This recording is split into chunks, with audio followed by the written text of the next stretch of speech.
BBA, BCA, BCom computer కోర్సులో 100% placement లభించే ఏకైక డిగ్రీ కాలేజ్ కూకట్పల్లిలోని ఐక్రియేట్ డిగ్రీ కాలేజ్ 8367215215.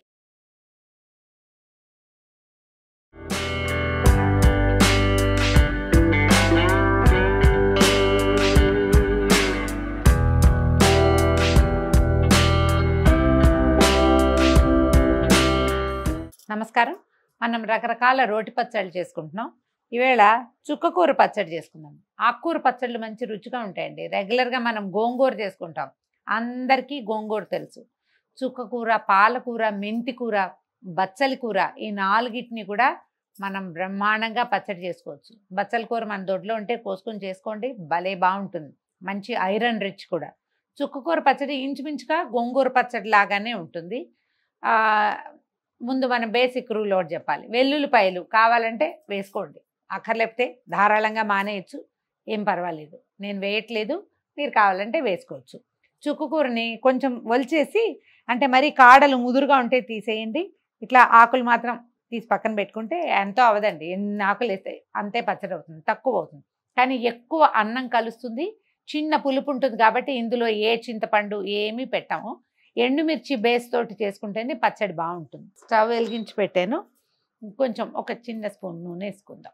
ఒక స్పూన్ నూనె వేసి ముందు తాలింపు వరకు తీసేద్దాము.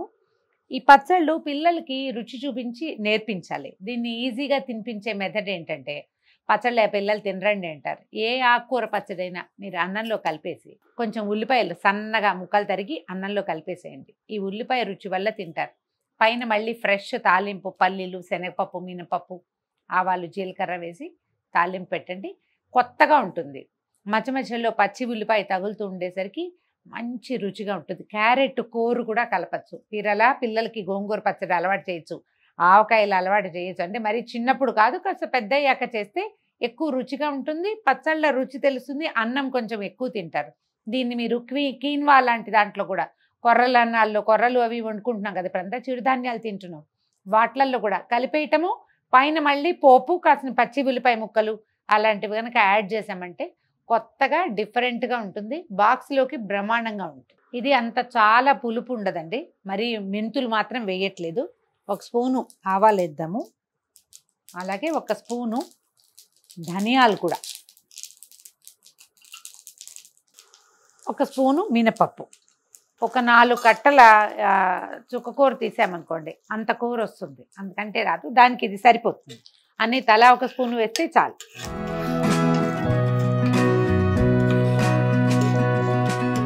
కొంచెం పోపు కాస్త రంగు మారాక ఒక 7-8, ఓ 10 దాకా ఎండుమిర్చి వేసుకుందాము.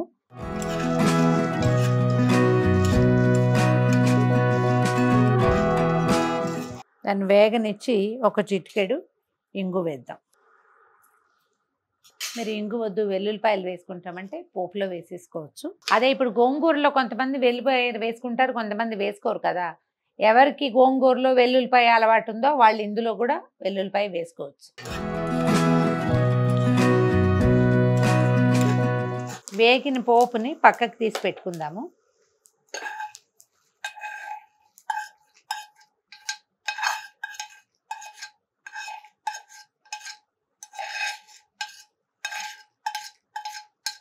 ఇప్పుడు మళ్ళీ ఒక స్పూన్ నూనె వేద్దాం.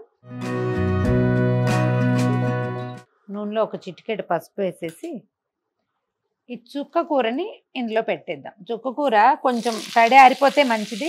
ఒక రవ్వ తడిగా ఉన్నా అంత ఇబ్బంది ఏం లేదు. గోంగూరని ఎట్లా మనం నూనెలో మగ్గబెడతామో అలాగే అన్నమాట. ఇది కూడా తొందరగా అయిపోతుంది.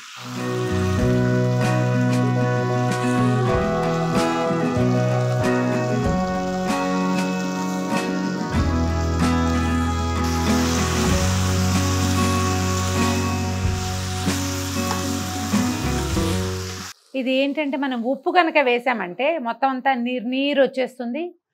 అన్నం మీద, పొయ్యి మీద ఉండగా మాత్రం ఉప్పు వేయద్దు. మనం పచ్చడి నూరుకునేటప్పుడు వేసుకుందాం. అంటే రెండోది, చాలామందికి డౌట్ వస్తుంది, నేను క్యాస్ట్ ఐరన్ ప్యాన్లో చేస్తున్నాను, ఇది పుల్లటి ఆకు కదా, ఇందులో చెయ్యొచ్చా అని. నిరభ్యంతరంగా క్యాస్ట్ ఐరన్ ప్యాన్లో మనం పుల్లటివి చేసుకోవచ్చండి.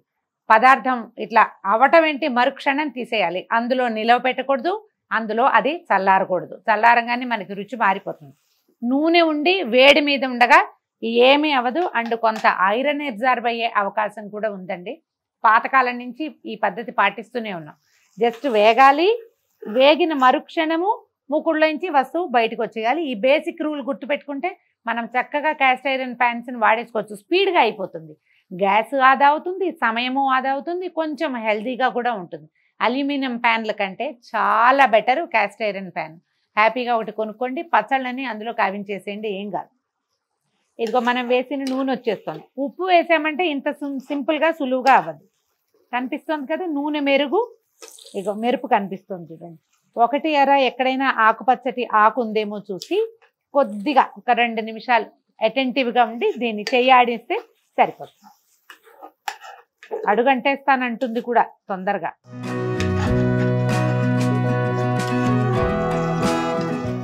వచ్చేస్తుంది. ఎప్పుడైతే నూనె వచ్చేసిందో ఇంకా ఆకులో తడి లేదని మనం ఇది పచ్చడి నూరుకోవడానికి సిద్ధంగా ఉన్నట్టే. స్టవ్ ఆపేస్తాను. ఇప్పుడు చూడండి, ఇది ఇలా నూనెతో ఉండగానే మరుక్షణము తీసి పక్కన పెట్టేసుకోవాలి.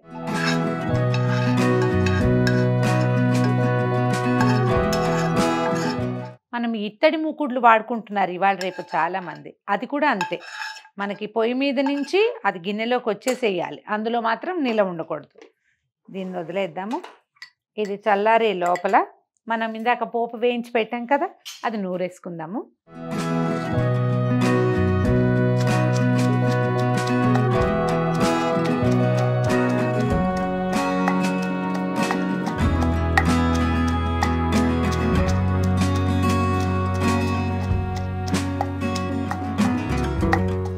పోపు నున్నగా నూరేసాక మెత్తగా బరకపోయేదాకా చూసి సరిపడా ఉప్పు, ఈ కారానికి ఆ చుక్క కూరకి కూడా రాళ్ల ఉప్పు ప్రిఫర్ చేయండి అమ్మా, సముద్రపు ఉప్పు ఎక్కువ మంచిది.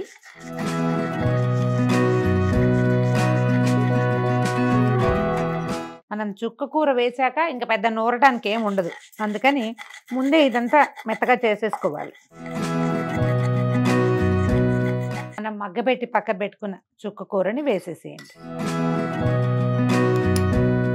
ఇది పచ్చడి మొత్తం కలవడానికే తప్పిస్తే ఇందులో పెద్ద నూరడానికి ఏమి ఉండదు. ఇది ఆల్రెడీ మెత్తగా అయిపోయింది కదా.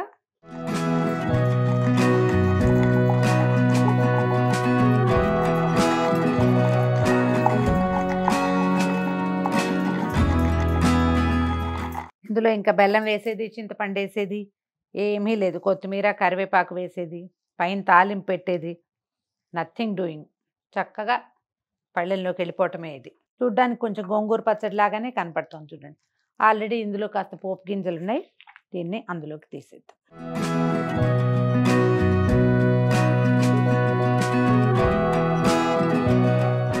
చక్కగా మంచి పప్పు నూనె వేసుకుని అన్నంలో కలుపుకొని తింటే ఎక్సలెంట్గా ఉంటుంది. పుల్లగా వేడివేడి అన్నం మీద మంచి చక్కటి పప్పు నూనె వేసి కలుపుకొని తింటే చుక్కకూర పచ్చడి ఎక్సలెంట్గా ఉంటుందండి. ఆకుకూరల వల్ల వచ్చే బెనిఫిట్స్ లభిస్తాయి. పచ్చడి రుచి, దాని సౌభాగ్యం దాందే కదా. ట్రై చేసి చూడండి. ఈ వీడియో కనుక మీకు నచ్చినట్లయితే లైక్ చేయండి, షేర్ చేయండి. మరిన్ని ఇంట్రెస్టింగ్ వీడియోల కోసం సుమన్ టీవీని సబ్స్క్రైబ్ చేసుకోండి.